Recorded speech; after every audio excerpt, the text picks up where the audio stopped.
great. Evan's daughter has been here for 2 years now. Okay, good morning, everybody. I don't think we do this, actually. You say good morning, the big guy. I heard Good big morning, guy. Michael. How are I you? thought I heard big guy. You go, what? All right, so we are, either way, I'll put this down. This is not, no, yes, it's whatever you want, whatever. No, I just want to make sure that All good. I give you All the selections are respect as a available. rabbi and as a Kohen. I don't think I get hit on the head by that. Okay, so we are up to Reish Mem Vav. We were up to the comments of the Ramah in Sif Gimel.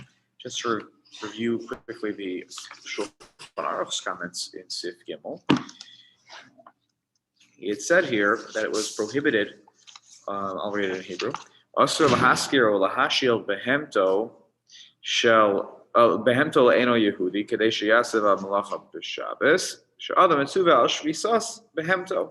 We had said that it is prohibited to rent out or to lend out your animal to a non-Jew because because the idea is here that they will do work with that animal on Shabbos. We'll talk about what kind of arrangement is okay in a moment. That's the Ramah is going to kind of clarify that. And the reason you can't do this is because a person is commanded to ensure that their animal does not do any of the prohibited labors on Shabbos. So this is again a surprising point. Animals have to keep Shabbos too. It's not because it's not the animal, but it's because it's your animal. And again, it's very explicit in we'll read it in this week's parsha that Laman Yanuach Shorcha V'Chamorecha Kamocha or something like that. I don't remember the exact words, but it's in the Ten Commandments. As it appears in this week's parsha, that your animals have to rest like you. So your neighbor comes and says, I have mice in my house. Can I borrow your cat for the next 24 hours? Now, it's a natural thing for a cat to chase mice, I think, right. But he's actually borrowing it Seder. to do a job. Right? The cat is doing Seder. Right. That's an interesting one. Right? Can you borrow the cat? The cat's just doing it would normally do. Well, that's an interesting question. I don't know if we're going to answer that question. And is there a question? Is there a difference between borrowing and saying? No, he says I like to use your. No. There should be no difference. No difference. Look at the Ramah now. He says, "Aval yochol lahaskira o lahashila." This part we didn't read. I remember, and just to remind you that we read that the comment Yud Beis in the Mishnah Berurah, and basically said that we're machmir on both ends here. We're machmir to rent it out, lend it out, but also to rent an animal. I will say, it's not mine. The title is in the name of the other. Well, we're machmir on both ends. That maybe that does give you some sense of ownership, and therefore you have to be careful not to use your rented animals either. Okay, now so the Ramah says, everyone see it there by the Ramah?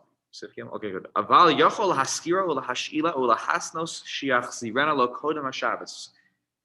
What kind of arrangement can you have? This is really restrictive. Suddenly, I can't engage in any kind of business that involves animals. So the Ramah says, but you are allowed to rent or to rent out or to lend out to a non-Jew, as long as you stipulate that it needs to be returned before Shabbos. So the term of the rental ends at Friday at 5:00. Whatever it is, it has to be clearly stipulated that you must return this to me before Shabbos. Because again, there's no fear then, and I'm not worried my animal is going to be used in an inappropriate way.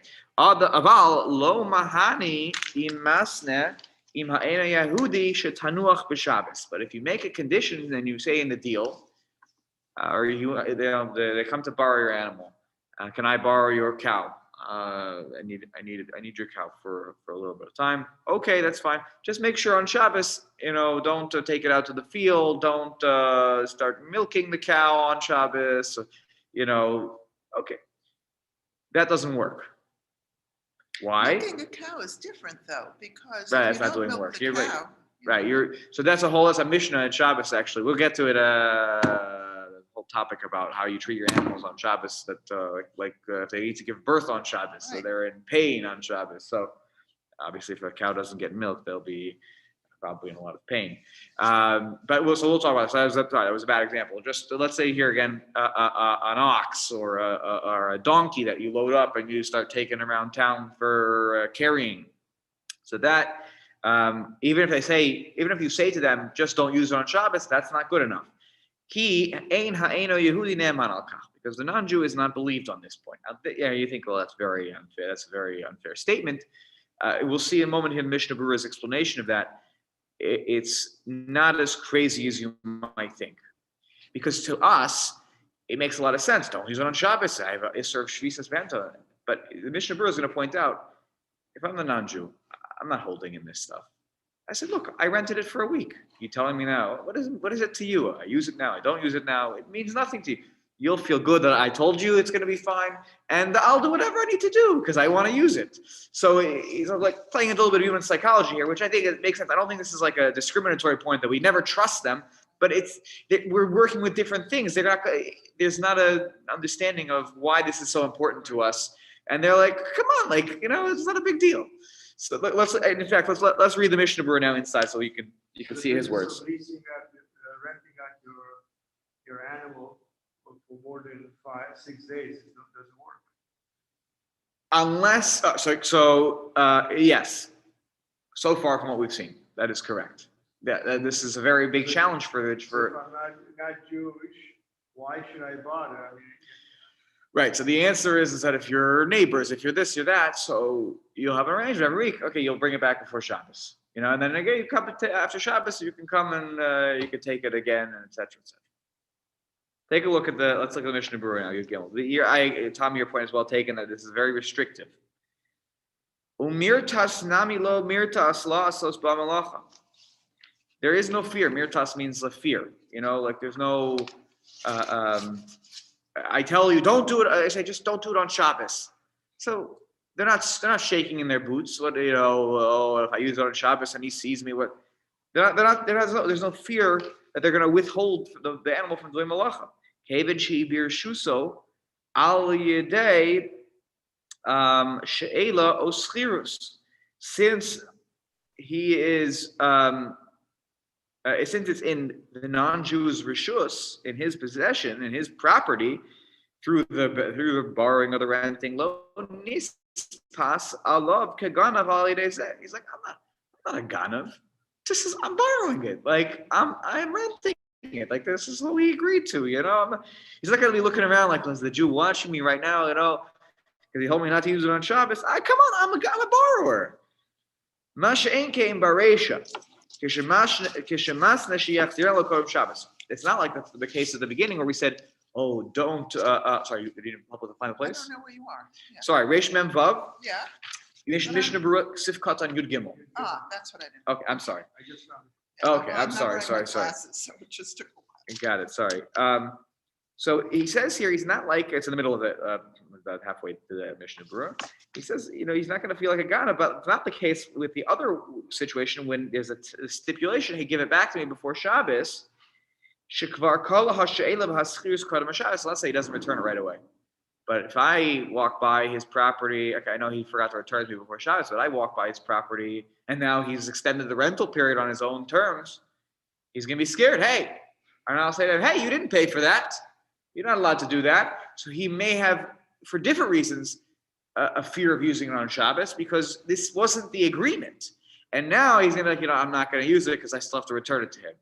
And that's why that would be okay. Even if it got left over, there was a failure to give back the animal on Shabbos. Now, there's another step that's important here in that situation. And so let's read about that now in the Shulchan Aruch. Let's go back up on top where it says Ve'im hish'ila. Right after the Ramah's comments. Ve'im hish'ila o hiskira le'eno Yehudi ve'hisna imo lahachzira lo kodem haShabbos ve'ikva b'Shabbos yafki rena beino levein atzmo kodem haShabbos. So O Yomar behemti knuya le'eno Yehudi keshli natzal misur daraisa. So what did he say? you can rent it out or rent it to the non-Jew, and you'll stipulate with the non-Jew to return it before Shabbos. And then what happens when the person doesn't return it before Shabbos the way they were supposed to? So this is the Jew is supposed to be mafkir it, to declare it ownerless between him, beino levein atzmo, to himself, before Shabbos. So it's 5 minutes before Shabbos. Where's the animal? Nobody brought the animal back. Okay, I'm supposed to make the animal hefker, make it ownerless. Or I could say, behemti kinuyel eno yudi, or I can make a statement that the animal, my animal, is given over, basically, essentially in full, to the non-Jew, and this way preventing and saving this Jew from perhaps violating an Issa D'Oraisa here of having their animal working on Shabbos. Kind of dangerous. I got a What was that? little question. Kind of dangerous. You could end up without getting. So he talks about that here. Yes, I it's an got interesting situation, and the whole din of Hefker here is fascinating. This is something that came up during the pandemic in its early days, when people were, not just us, all over. Rabbis were getting questions. People were making Pesach for the first time, and suddenly people were buying dishes. They ordered the dishes to come on Amazon, on this, on that. They never made Pesach before. They always go to a hotel, they go to family, they go to whatever. Rabbi, how do we total it? The mikvah was closed. It was just being used for women to, even that was, you had to have symptoms and this. So one of the solutions that was talked about was hefker, declaring the items hefker, and then not only say, would they repossessing it, but then taking hold of it and then using it, but you never sort of reactivated your full ownership of it. Again, this is a very b'di'evet. This is for a pandemic kind of situation. Well, you could have come to my backyard and used the stream, which is what we do. Oh, the stream in your backyard? Yeah, we do. We use it to tell them. Why not? It's running water. Very nice. So Okay. what happens if a person gets sick and is in the hospital, and you lent them something, but now they can't get it back to you? Well, here's what I would say. Mike makes a good point here. If I know the animal is in a situation where it won't be able to be used for malacha, it just hasn't been returned to me, but or situation, let's say they're not home. I'm not going to be home all Shabbos. They're going to stay in the barn. It's going to be grades around their yard. I don't really have to worry, that anything's going to happen. I have to be able to ascertain that information, though, that there'll be no possibility. Here, there's a fear that it will be used, even though that they were supposed to give back. But you could rent it using the comment seal format. Hold on, yes. There's that. So that's a little bit like the second part, the behemti kinuyalach. I'm selling you the behemoth. Isn't that a joke? We do it every year, though, right? We do the chametz thing every year because I'm going to get the animal back also here in this situation. So it's excellent. Hold on 1 second to that thought. Let's take a look at. Let's take a look at the Ramah. We'll read a little bit more, and then we'll read the Mishnah Berurah. The Ramah here says, "The imrodse yachol lahafkira b'lifnei shlosha b'nei adam kedin shar hefker." If you want, you could also declare this hefker in front of 3 people, the way that we treat other cases of hefker, though not one famous one. We'll talk about that one in a second. Afilu hache ein shum adam yachol lizkos ba. And even so, as to your point, Hinda, no other person can truly, really get the item.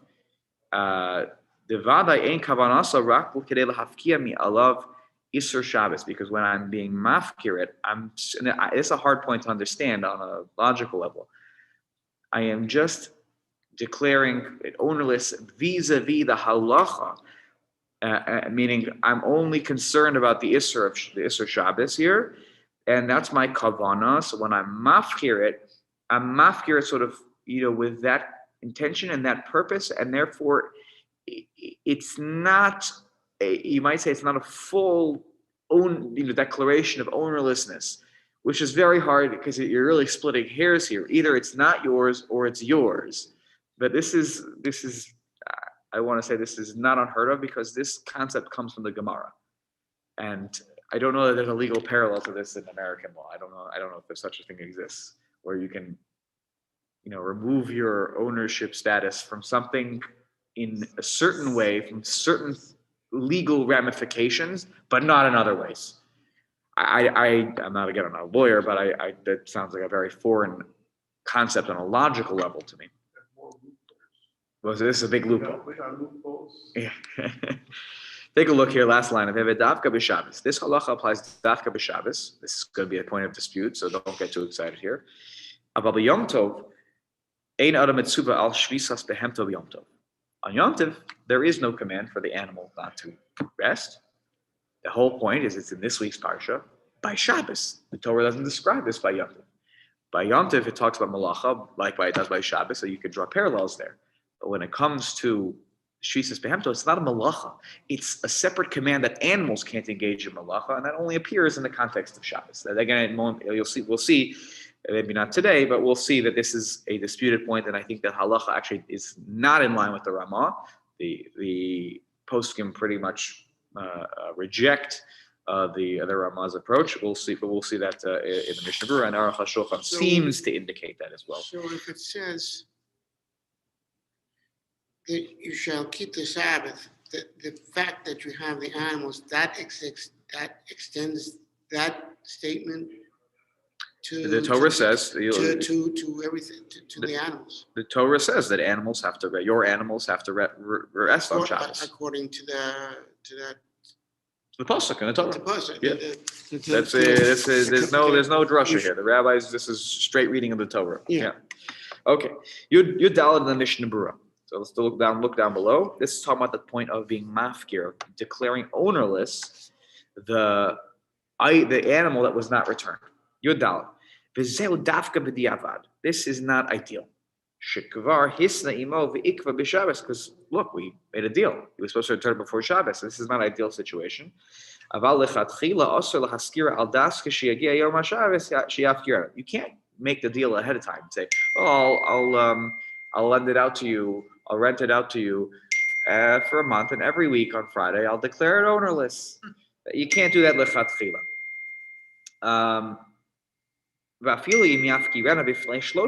Even if you declare ownerless in front of three, usually, so this is an important, this is the front door, I don't know. You just exit out. Yeah. Thanks.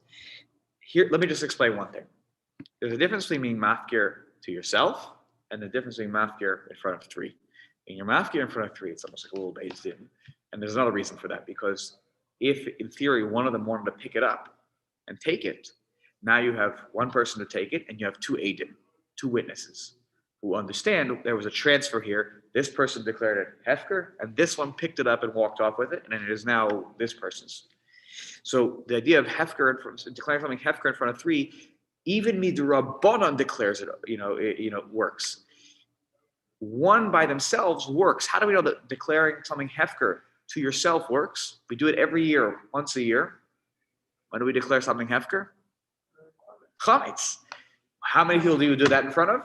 Maybe you do it in front of your family, but you say it to yourself, and it works. And that works on a Doraisa level. The Gemara talks about how you have to make, this is bittul is one of the ways that you get rid of your chametz, and we also say you have to clean your house. But really, on its own, one is enough. Midoraisa. Either Rabbanon, the rabbis also want you to go through your house and make yourself crazy before Pesach, and make the feeling of that you're Eved.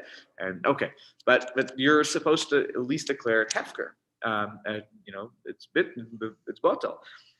So you see, it works. When you declare it just in front of yourself on a doraisa level. Either Rabbanon, we really want three.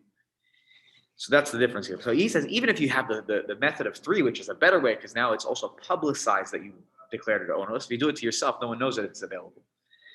She'ein hakol, right? So va'afilu yafkirena b'fnei shlosha. She'ein hakol yodem in a hefker v'asi leidei chashada. Yes, three people is great. It is some publicity, but most people won't know that you declared something ownerless.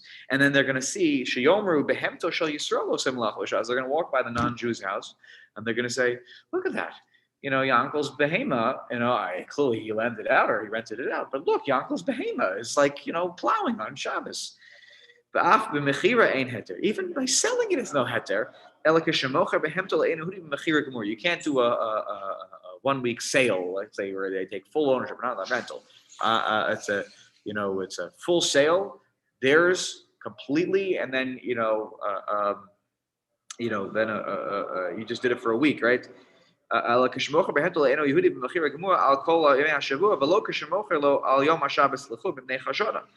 When you sell it, you have to make sure you're not just selling it for the week or for Shabbos itself. You have to sell the animal. It's got to be yours. You can't start with this back and forth, between yourself, because people will think, oh, look, it's Yankel's behema. The Bach is a little makel here. He says it's okay, even lechatchila, to get involved in this situation if you do hefker every week b'fnei shlosha. So you make it clear with some publicity. The kevan the shlosha yodim, since 3 know. Mifarsim and milsa. According to the Bach, that's enough to publicize the issue. Below yavu lidei chashada, people won't say there's any chashad.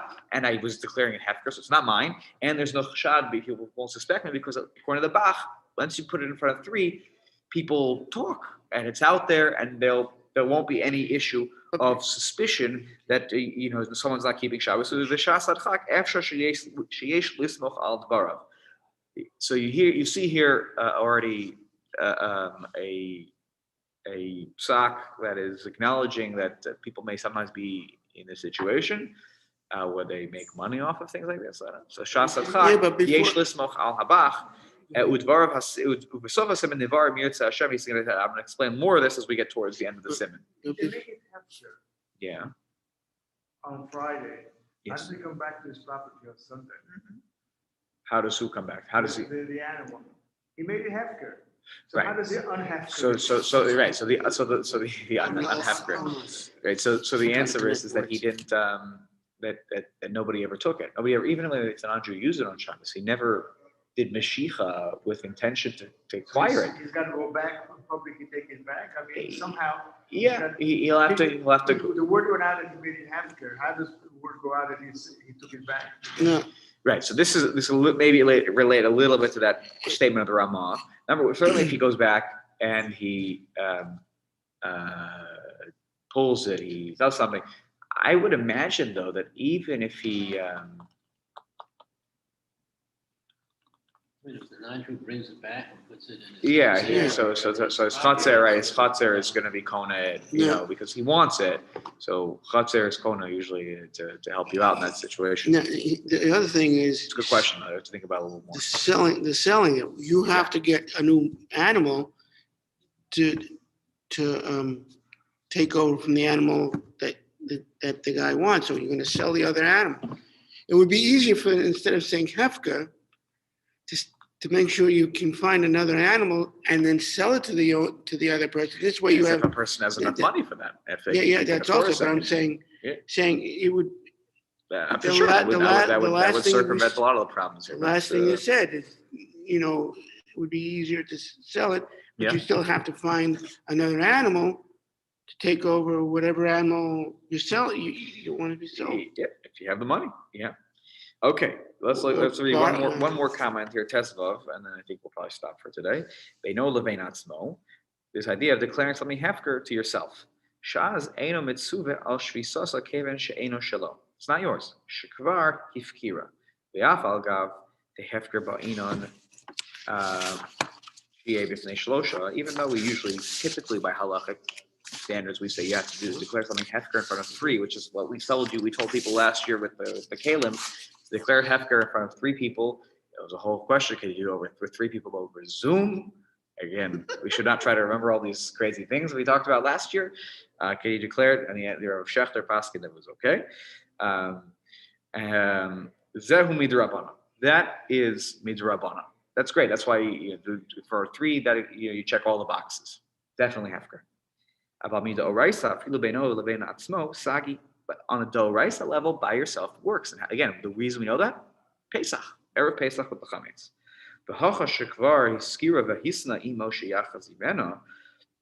And here, now he's already, we've already rented it out. You stipulated, you bring it back, the ikva, so it's not ideal, and they're holding on to it more than they should be, longer than they should be.